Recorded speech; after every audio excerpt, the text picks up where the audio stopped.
You're at Gangrene UK, joining us for episode 54, and we're back after a little post-season break.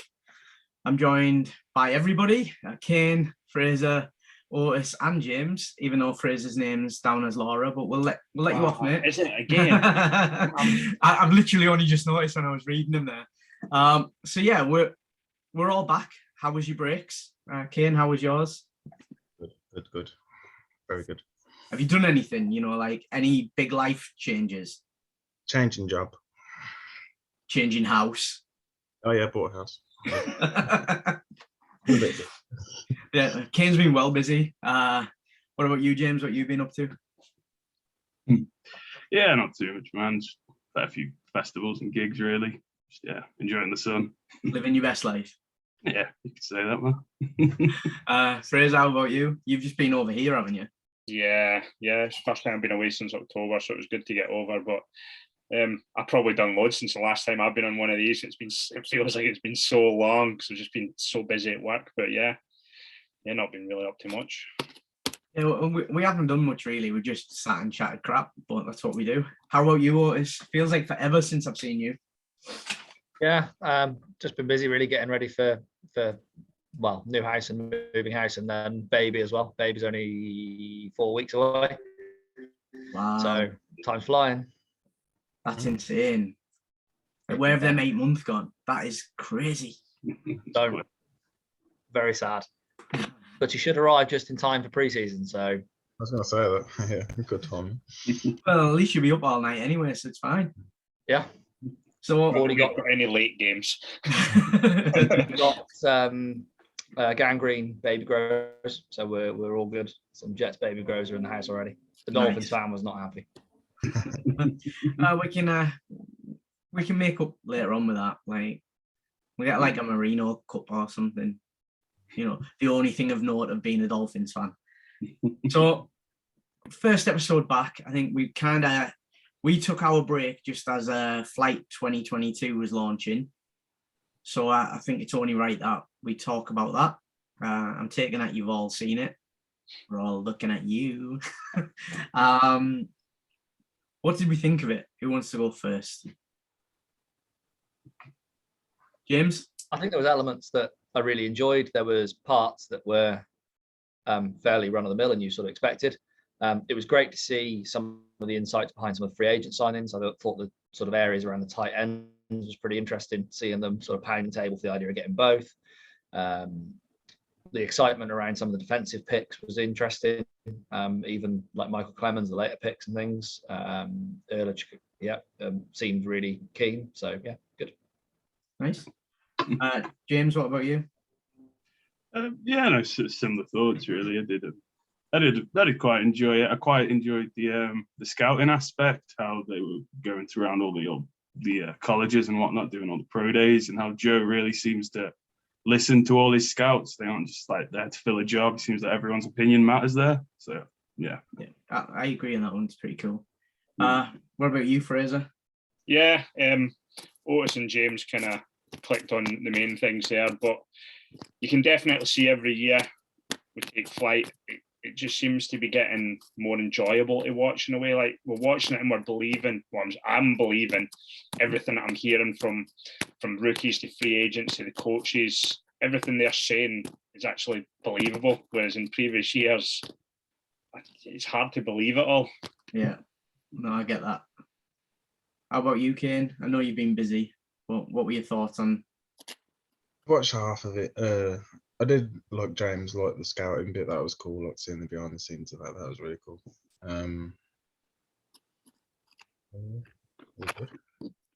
Yeah, I think the big thing that they managed to get like really on point is they do capture the personality and the character of people. Like when you watch it, it's like you said, it's really easy to watch back years back and listen to them talk and go, oh yeah, it sounds good, but you don't quite get it from them. Where then they show you an episode with Riverboat Ron stood there going, everybody wants to get to heaven, but nobody wants to die. You're like, that is him. That is truly personality coming out. That's what I liked about it. Wasn't as impressed with the later episodes, if I'm being honest. I just feel like it lost a little bit of its like, but then again, when you're doing the draft, it's the same thing, isn't it? Right up to the draft, it's epic. And then a little bit afterwards, you're like, oh, it's done with now.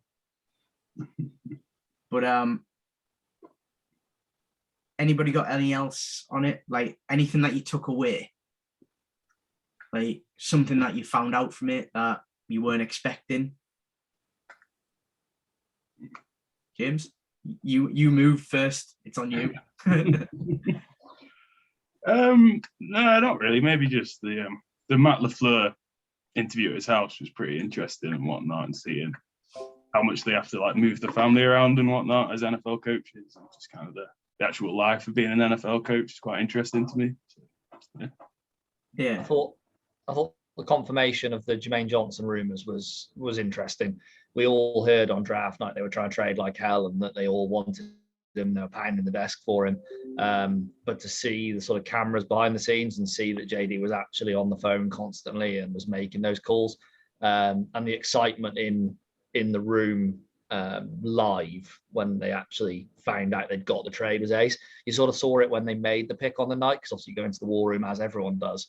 But to see it live as that moment happened, as they got told, yeah, okay, we'll do the trade, it was kind of cool.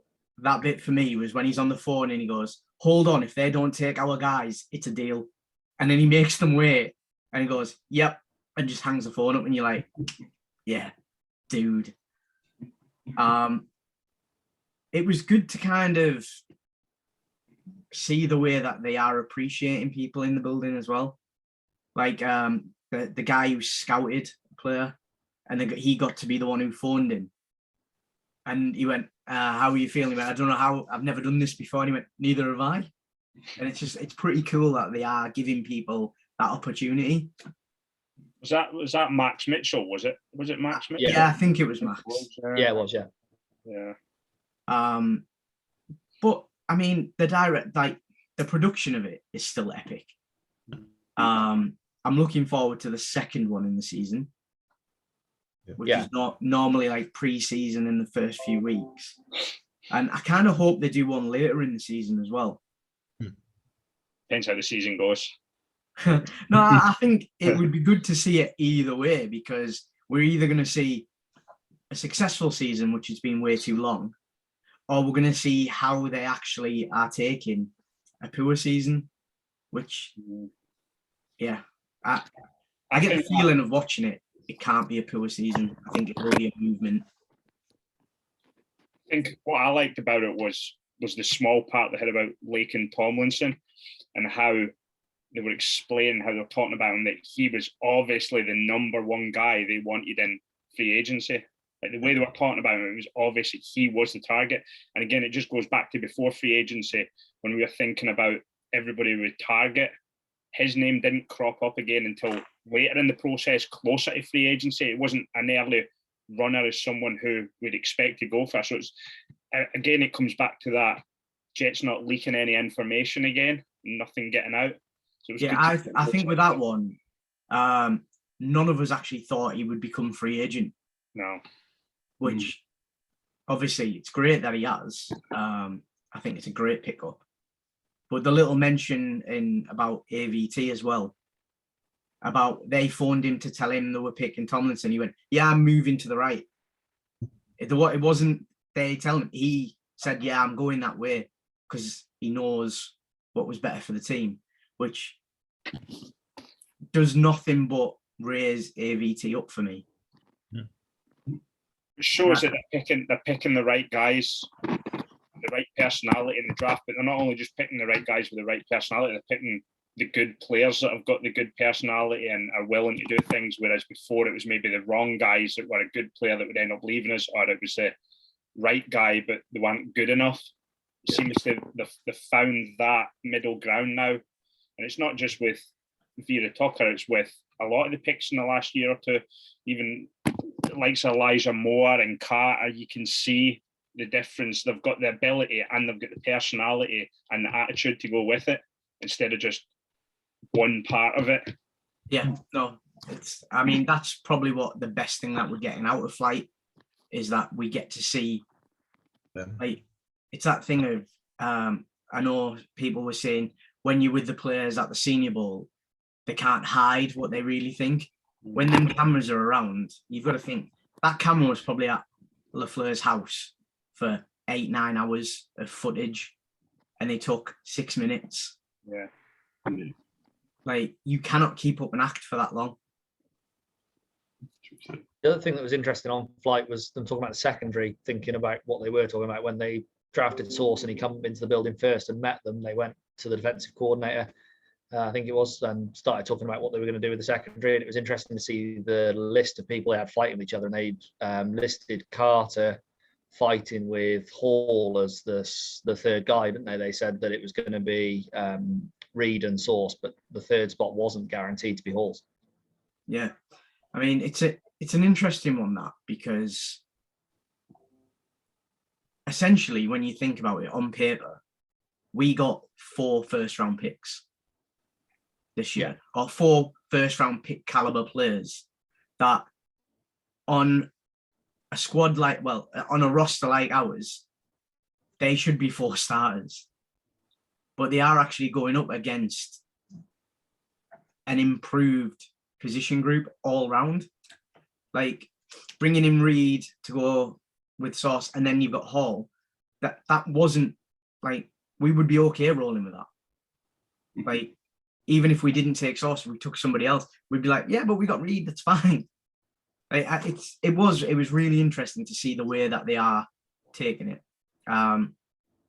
If you had to score it out of 10, what would you score it? James? 6.9. Good. What was that, sorry?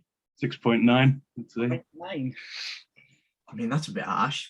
An awards, that show, you know. No. Kane, what about you? A 5 out of 10 because I only watched half of it. So it would have been a 10 out of 10 if you watched all of it. Probably. What about you, Fraser? I'd probably say about an 8. I want them to be a bit longer. They're just a bit short for my liking. Yeah. But it's understandable. Otis, what about you? Yeah, I'd agree. I think around an 8 is probably a fair assessment. The first few episodes were probably a 9, close to a 10, and then the last ones were probably more like a 7. So yeah, about an 8. Yeah, I mean, I'd go with an 8, 8.5. I thought it was great. It's good that they're engaging the fans.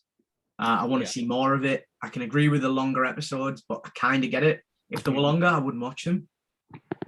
So, like, I do get bored now. If it's over 25 minutes, I'm done. I've got that Disney Plus mentality, you know, like, I can do 35 minutes on a show and then I have to turn it off. If it's longer, I'll watch it in 2 parts. But that was our review of Flight Guys. We have got content coming now pretty regular. So give us a like, a share, and a follow. And we'll see you soon.